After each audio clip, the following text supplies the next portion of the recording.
अस्सलामुअलैकुम। जैसा कि हम सब जानते हैं कि ये दुनिया इम्तिहान है और जिसका रिजल्ट हमें क़यामत के दिन मिलेगा।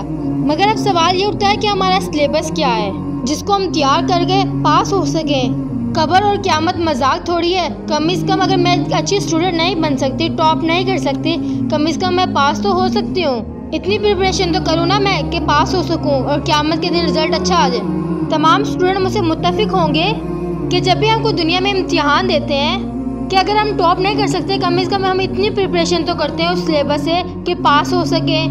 और सेम यही रूल यहाँ पे भी अप्लाई होता है कि क़यामत के दिन रिजल्ट में पास होने के लिए हमें मेहनत करनी पड़ेगी, थोड़ी सी प्रिपरेशन करनी पड़ेगी ताकि हम पास हो सकें। मगर अब सवाल ये उठता है कि हमारा सिलेबस कहाँ है जिसको हम तैयार करके कम से कम इतने मार्क्स तो ले सकें कि अल्लाह पाक की नज़रों में ना गिरें। तो वल्लाही इसका जवाब है कुरान पाक। कुरान पाक हमारा वो सिलेबस है जिसको हम तैयार करके, जिस पर हम अमल करके, जिसको हम समझ कर दुनिया में ज़िंदगी बसर करें ना, तो हम एटलीस्ट क़यामत के दिन पास हो सकते हैं। हर काम को ना स्टार्ट करने में थोड़ी सी एफर्ट्स लगती है मगर उसका रिज़ल्ट बहुत ही शानदार होता है।